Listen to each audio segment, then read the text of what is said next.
The HOA president stood on my dock, clipboard in hand, demanding I tear it down within 48 hours, completely unaware that I legally owned every drop of water she was staring at. Picture this, it's 7 a.m. on a Tuesday. I'm sipping coffee on the dock I built with my own hands, watching morning mist rise off the lake. The wood creaks beneath my feet, solid, honest engineering that survived 2 brutal winters. Then I hear it, the sharp crack of designer heels on my planks. Brenda Thornfield storms toward me like she owns the world. This eyesore is ruining our property values, she snaps, waving papers in my face. 48 hours to remove it, or we're taking your house. The coffee tastes bitter now.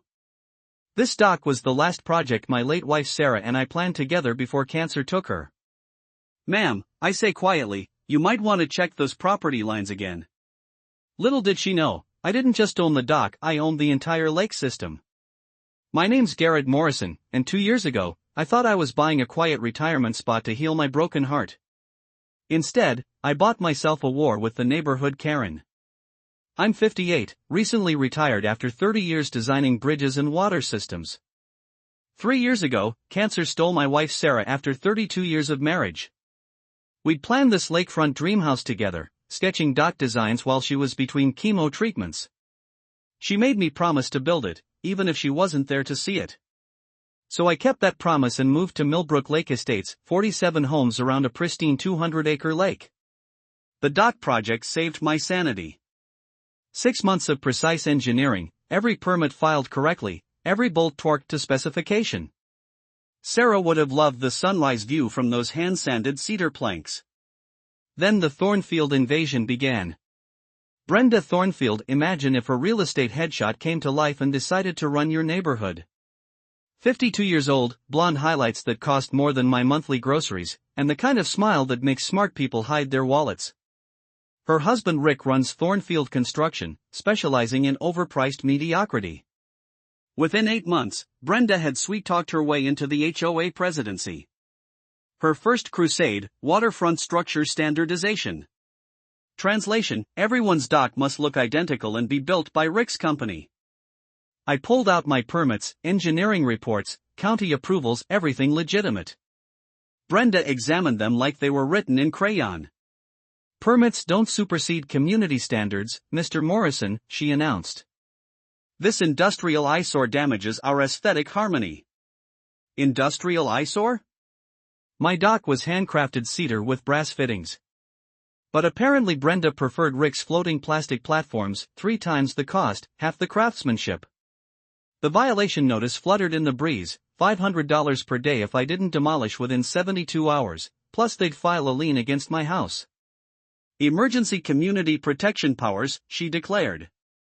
Ma'am, I said quietly, you might want to double-check your authority on that. That evening, I sat on my supposedly illegal dock, listening to water lap against the posts.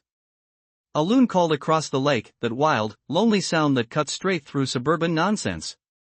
Time to visit the county records office. The next morning, I drove to the county assessor's office. Dolores Martinez has worked that records desk since Reagan was president. When I explained Brenda's dock ultimatum, her weathered face lit up like Christmas morning. Riparian rights, she whispered, pulling out her magnifying glass. Haven't seen that language in a dog's age. From engineering school, I knew water rights are the Wild West of property law. Some old deeds include riparian rights. Basically, you don't just own the land, you own the right to use the actual water for docks, boats, swimming, whatever. My deed had those magic words, including riparian rights to the high water mark. This is interesting, Dolores said. Mind if I dig deeper? 20 minutes later, she emerged from the back room looking like she'd struck oil. Mr. Morrison, your property has some very unusual history. I didn't just inherit a house, I inherited water rights dating back to 1923 when my great-uncle Theodore Morrison convinced the county to let him build a dam across the natural creek. Theodore was a flood control engineer who created this lake to prevent downstream flooding. Smart guy that Theodore, he retained perpetual water management authority in the original agreement. I drove home in complete daze. Brenda wasn't just wrong about my dock, she had absolutely zero legal authority over anything I did with the water. That evening, I attended Brenda's emergency board meeting. She had prepared a full PowerPoint presentation comparing my dock to photos of rusty collapsing piers. Her brother-in-law lawyer nodded gravely about HOA authority under community covenants. I stood up, pulled out Dolores's carefully copied documents, and calmly dropped my legal bomb. According to these county records, I said, my property includes water management authority dating back to when this lake was created. The HOA has no jurisdiction over my water-related activities. The room went silent. The lawyer's confident expression melted. That's impossible, Brenda sputtered. Those papers must be outdated. Margaret Morgan, a retired real estate attorney, cleared her throat. Actually, riparian rights typically predate HOA formation and remain valid regardless of community agreements. This is ridiculous, Brenda snapped. One selfish homeowner cannot hold our entire community hostage. Ma'am, I replied, I'm not holding anyone hostage. I'm just exercising the same property rights you'd want to protect. Walking to my truck afterward, Margaret appeared beside my door. Garrett, I helped research this HOA's formation 15 years ago. I think there might be some serious problems with their original paperwork. 3 days later, Brenda launched her counterattack. She called another emergency meeting with professionally printed flyers, protecting Millbrook Lake from legal manipulation. The community center was packed. Brenda's lawyer declared that my alleged riparian rights were outdated technicalities with no bearing on modern community governance. But Brenda had made a crucial mistake. She was so busy attacking my character, she'd forgotten to actually research the law. I returned to Dolores's records desk. I need to see everything about how this lake system was created. An hour later, Dolores emerged clutching folders thick enough to use as doorstops. Your great-uncle Theodore wasn't just building a dam. He was solving the county's entire flood problem. In 1923, spring flooding regularly devastated 3 townships downstream. Theodore proposed creating a retention lake system with overflow channels to manage seasonal water surges. The county was so desperate, they gave him carte blanche. His original agreement granted perpetual water management rights for all tributaries within township boundaries. Theodore didn't just own the lake, he controlled every creek, stream, and drainage ditch that fed into the entire watershed system. But wait, Dolores said with a grin. There's more. She pulled out payment ledgers. The county had been depositing annual water management fees into a trust account for decades. The current balance, $847,000. Brenda was threatening to fine me $500 a day for exercising rights worth nearly $1 million. Margaret Morgan arrived at my kitchen table with her legal arsenal. This is extraordinary, she murmured, studying Theodore's contracts. Your water rights don't just supersede HOA authority, they supersede almost everything. Margaret, I said, what happens if an HOA has been operating outside their legal boundaries? She looked up with the expression of someone who'd just solved a delicious puzzle. Well, if they've been collecting fees for water access they don't control, charging for permits they can't legally issue, we need to examine their incorporation documents immediately. The next evening at Brenda's follow-up meeting, I stood up with Theodore's water management agreements.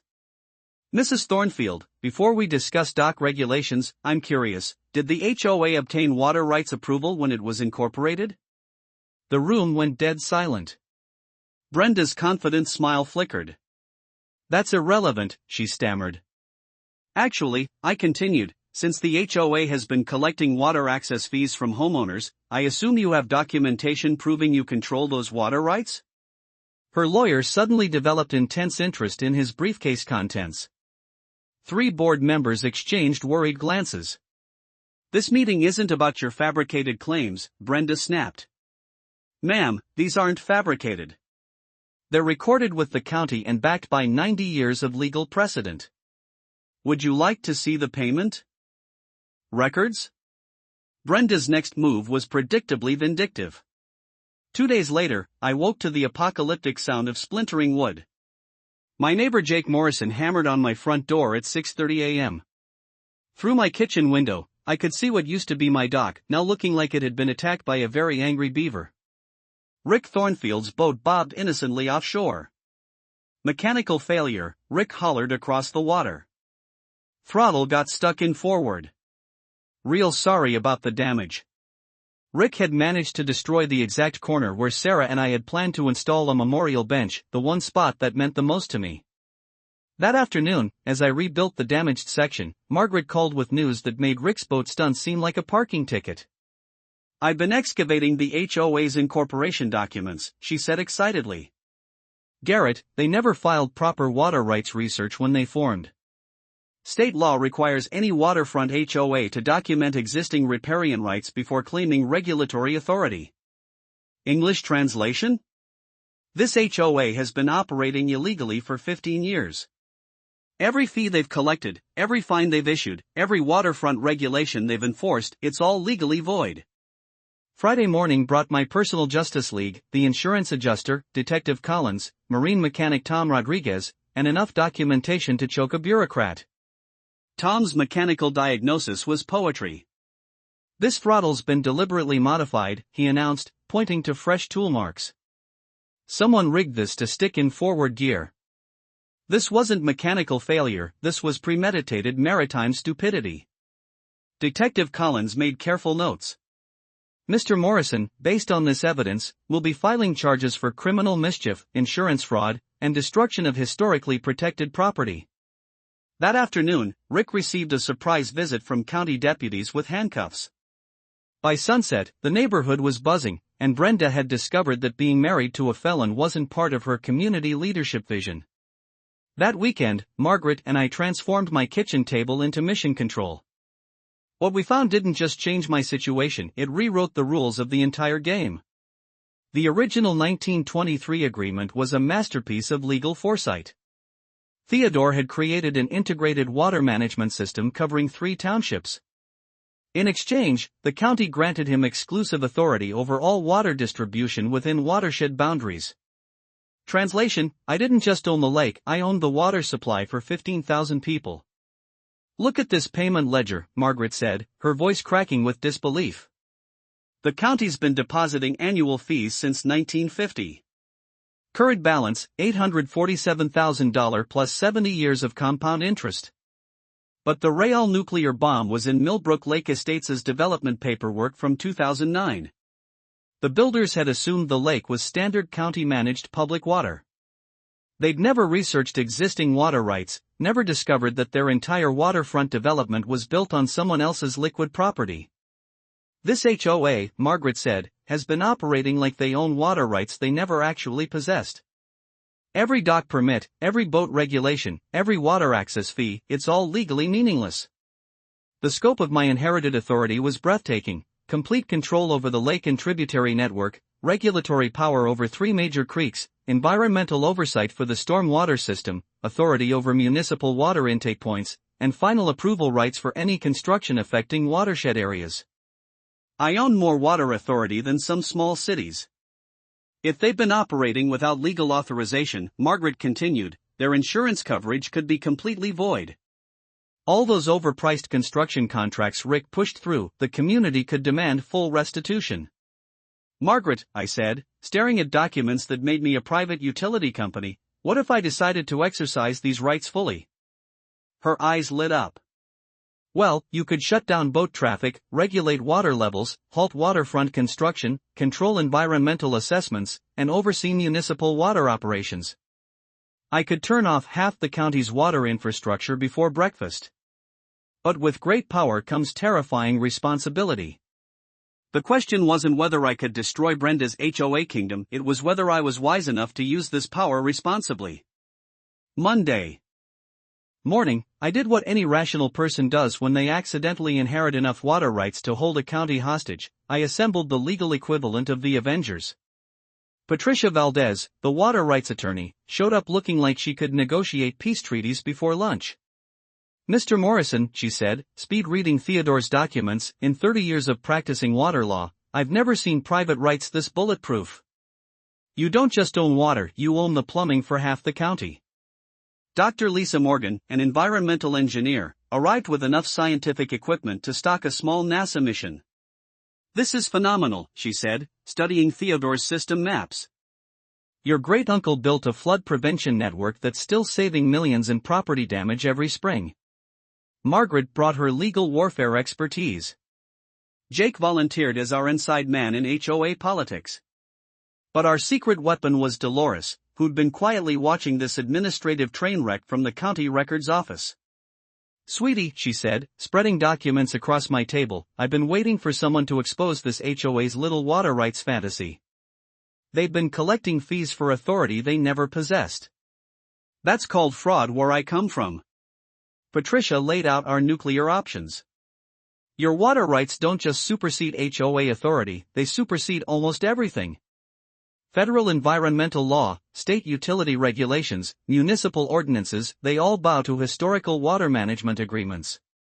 Dr. Morgan's environmental assessment delivered both good and terrifying news. Theodore's engineering was still sound, but the dam system needed $2.3 million in upgrades within 5 years. The county had budgeted $400,000, completely unaware they didn't actually control the infrastructure. Ironically, my trust fund could cover most repairs. Jake's insider intelligence proved invaluable. Brenda's been running Rick's construction deals like her personal ATM. No competitive bidding, no board oversight, no quality inspections. We documented systematic financial abuse, unauthorized contracts, inflated prices, and fee collections for services the HOA couldn't legally provide. Margaret uncovered the most outrageous scam: homeowners paying water access fees at closing that went straight into HOA accounts. Families had shelled out thousands for dock rights that were legally meaningless. Our strategy was elegant: establish my legal authority publicly, offer collaborative solutions that benefit everyone, and let Brenda's reaction expose her true character when faced with someone who couldn't be bullied. "One prediction," Jake said with a grin. "When Brenda realizes she's been outmaneuvered by actual legal authority, the meltdown's going to be spectacular." Brenda's next move proved that desperate people with too much money make spectacularly bad decisions. Thursday morning brought a certified letter so thick it could stop small-caliber bullets, from a white shoe law firm where the hourly rate could finance a small country's military budget. They accused me of systematic document fabrication, conspiracy to defraud community assets, and exploiting grief-induced psychological instability to circumvent legitimate governance structures. Apparently, losing Sarah had scrambled my brain so badly I couldn't distinguish between real property rights and elaborate fantasies. They demanded immediate dock removal, payment of $47,000 in accumulated fines and legal fees, plus a public apology. The deadline, 72 hours, or they'd file federal fraud charges. Patricia called, cackling. Their lead attorney just called wanting to discuss settlement terms. When I mentioned federal water rights and 90 years of county payments, he went silent for 30 seconds. But Brenda launched a social media assault that would have impressed a political operative: Facebook rants, neighborhood app manifestos, even a professionally produced YouTube video. "Fellow residents," she announced to her phone camera, "we face an unprecedented threat from someone exploiting personal tragedy to steal community assets. This man is clearly struggling with grief-related mental health issues." Jake forwarded screenshots from the neighborhood Facebook group where Brenda's supporters crafted increasingly creative conspiracy theories. The entertainment value was priceless, but Brenda had made a fatal error: she'd forgotten that some neighbors actually possessed functioning brain cells. Margaret's quiet property rights education sessions had been building underground momentum. Her coffee meetings had evolved into standing room-only gatherings as homeowners discovered exactly how little legal authority HOAs actually wield versus how much they pretend to have. Dr. Morgan's official watershed assessment arrived with full county engineering department letterhead. Her report documented that Theodore's flood control system had prevented an estimated $47 million in downstream damage over 9 decades. The county engineering office, finally understanding who actually controlled their critical infrastructure, sent me an official letter recognizing my hereditary water management authority. That's when Brenda made her second catastrophic mistake. She called the state environmental agency claiming I was illegally manipulating public water systems for personal gain. The environmental inspector who arrived Friday morning was Sarah Delgado, a woman who looked like she'd been personally trained by Mother Nature to destroy people who waste her time. She spent 4 hours examining Theodore's dam system. Her verdict was poetry: "This is the finest private water management system I've inspected in 20 years. Whoever's maintaining this infrastructure deserves recognition, not investigation. When Inspector Delgado discovered that Brenda had filed a fraudulent emergency report, her expression could have flash-frozen hell itself. "Ma'am, false environmental emergency reports carry serious penalties. Our legal department will be contacting you."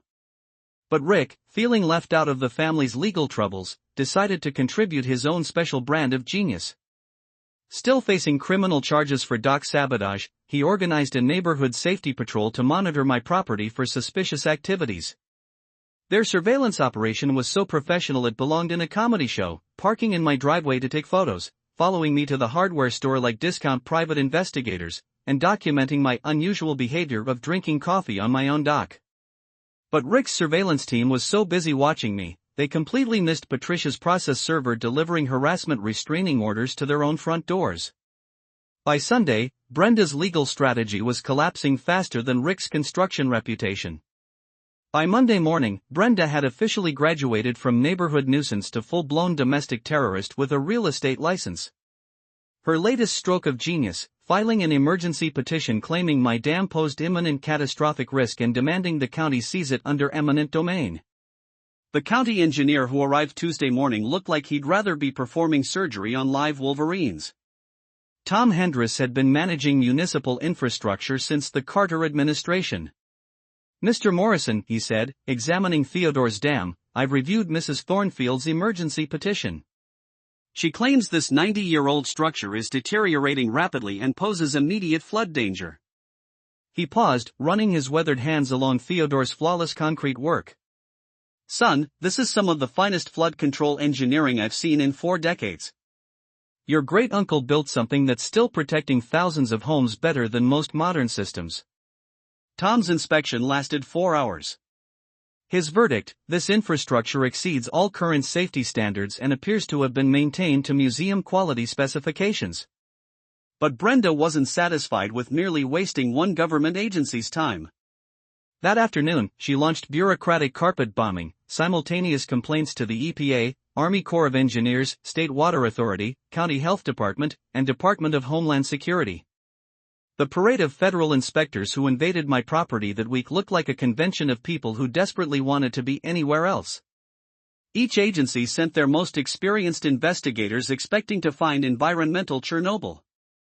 Instead, they found Theodore's meticulously maintained system with maintenance logs that read like love letters to proper engineering. The EPA inspector actually asked permission to use Theodore's design in her agency training materials. "This is textbook watershed management," she said. "Whoever built this understood hydrology better than most of our current contractors." But while Brenda was busy filing fraudulent reports across the entire federal government, Rick decided to contribute his own special brand of criminal creativity.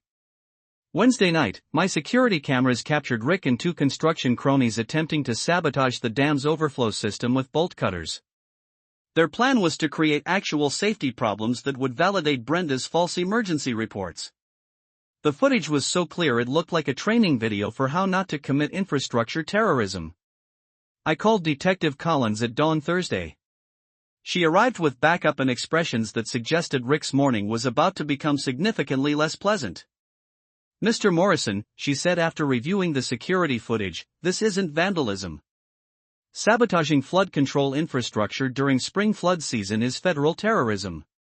We're talking 20 years minimum." Rick's arrest that morning drew a crowd like a neighborhood block party, except instead of barbecue grills, we had handcuffs and federal charges. But Brenda's response to her husband's terrorism arrest proved that some people can't recognize rock bottom even when it hits them in the face with a federal indictment. She called a press conference, an actual press conference with a makeshift podium in her driveway, and printed statements. The morning air carried the scent of desperation mixed with expensive perfume as she faced local media and a growing crowd of neighbors who'd come for the entertainment value. "My husband is the victim of an elaborate conspiracy," she announced to cameras. "This Morrison character has systematically corrupted government agencies, fabricated historical documents, and orchestrated a criminal enterprise designed to steal our community's water assets." When a reporter asked for evidence of my document fabrication, Brenda's confident smile developed the stability of a house built on quicksand. The evidence is being suppressed by corrupt federal agents who are obviously part of this conspiracy, she declared. That night's news featured Brenda claiming the federal government was helping me steal water while her husband sat in federal custody for terrorism. The final showdown was inevitable. The town council meeting that Thursday evening was standing room only. Word had spread through 3 counties about the water rights war, and the community center was packed tighter than a rush-hour subway car. Local TV crews had set up cameras. You could practically taste the drama. Brenda arrived fashionably late in a black SUV, flanked by what remained of her legal team, basically one very nervous attorney who looked like he'd rather be defending serial killers. She dressed for battle in a power suit that probably cost more than most people's monthly salary. Rick was notably absent, having discovered that federal terrorism charges don't come with bail options. Council Chairman Robert Hayes called the emergency session to order. We're here to address the Millbrook Lake water rights dispute.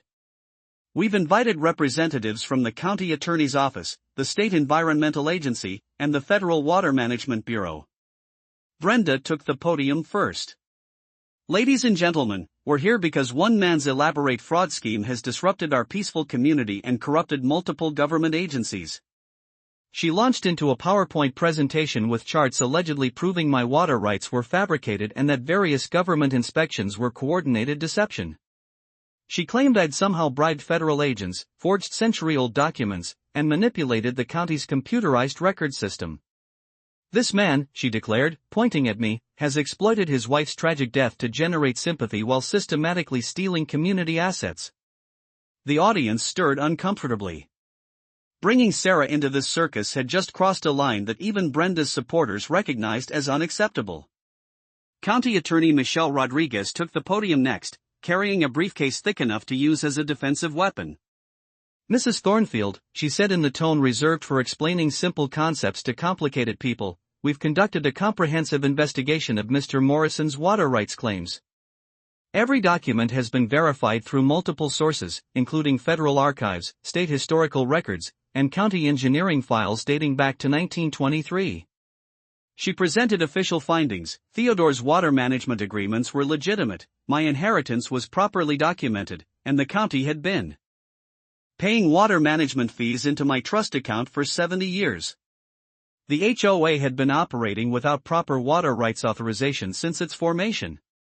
Furthermore, Rodriguez continued, Mrs. Thornfield has filed 14 false reports with various agencies over the past month, wasting thousands of taxpayer dollars and federal resources. Her husband is currently facing terrorism charges for attempting to sabotage critical flood control infrastructure. EPA Inspector Sarah Delgado stepped to the microphone. I've inspected Mr. Morrison's water management system extensively. It represents some of the finest private watershed stewardship in the region. Mrs. Thornfield's claims of environmental danger are not only false, they're deliberately fraudulent. But the real knockout punch came from Dr. Morgan, who presented her comprehensive watershed assessment with calm precision. Theodore Morrison's flood control system has prevented an estimated $47 million in downstream damage over 9 decades, she announced. Mr. Morrison's continued stewardship of this infrastructure is critical to regional flood protection. The HOA's attempts to interfere with this system have actually threatened public safety. When Chairman Hayes asked if I wanted to respond, I stood up and walked to the podium carrying a single manila folder. The room went dead silent. Folks, I said, I didn't ask for any of this. I just wanted to honor my wife's memory by maintaining a dock she helped design. But when Mrs. Thornfield decided to turn grief into a weapon and harassment into entertainment, she forced me to defend rights I never even knew I had. I opened the folder and pulled out the county's official recognition of my water management authority. This isn't about revenge or power. It's about responsibility. I inherited the obligation to protect infrastructure that keeps your home safe from flooding, and I take that seriously. The room erupted in applause that lasted so long the chairman had to call for order. Brenda sat frozen, her confident smile finally extinguished like a candle in a hurricane. 6 months later, the transformation was so complete, it felt like we'd time-traveled to a dimension where HOAs actually serve communities instead of terrorizing them. Rick was serving 18 months in federal prison. Brenda had sold her house in a fire sale and disappeared to inflict her clipboard tyranny on some unsuspecting community 3 states away. Good riddance to both of them. The emergency HOA election 3 days after the town hall meeting felt like democracy in action. Margaret Morgan won the presidency unanimously, bringing actual legal expertise and revolutionary concepts like treating neighbors with respect. Her first official act was a public apology to me and a promise that harassment would never again masquerade as community standards. The Millbrook Watershed Conservation Trust became our masterpiece, proof that cooperation beats corruption every time. Using Theodore's $847,000 trust fund plus matching federal grants, we transformed aging flood control infrastructure into a state-of-the-art environmental protection system. But the project that brings tears to my eyes every morning is the Sarah Morrison Memorial Environmental Learning Center, built on the exact spot where Rick tried to destroy our original dock. Children now learn about watershed ecology where my wife once dreamed of watching sunrises. Sarah would have loved seeing kids catch their first fish from the teaching pier, then release them while learning about sustainable ecosystems. The Theodore Morrison Environmental Engineering Scholarship Program provides $50,000 annually to students who might not otherwise afford college. 3 recipients have already returned as professional interns, maintaining the very system their scholarship money helped create. Property values increased 23% once buyers realized they were investing in genuine environmental protection instead of HOA theater. Our community became the regional poster child for how private water rights and public benefit can work together. National media couldn't get enough of the story. CNN featured us in their Good News Friday segment. The Wall Street Journal wrote about innovative private-public environmental partnerships. I even got invited to speak at water management conferences, though I still prefer my morning coffee routine. The best revenge? Our annual Watershed Festival now draws over 3,000 visitors who come to see. What happens when communities choose cooperation over conflict?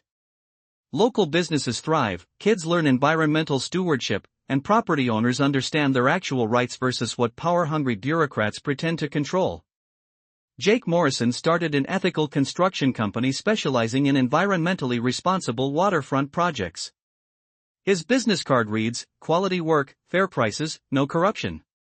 A not-so-subtle dig at Rick's criminal enterprise. Jake's waiting list stretches 6 months because competence and honesty never go out of style. Every morning, I sit on Sarah's memorial dock, coffee steaming in the cool air while automated monitoring systems quietly protect thousands of homes from flooding. Great blue herons fish in crystal clear water while ospreys nest in platforms we built specifically for wildlife habitat.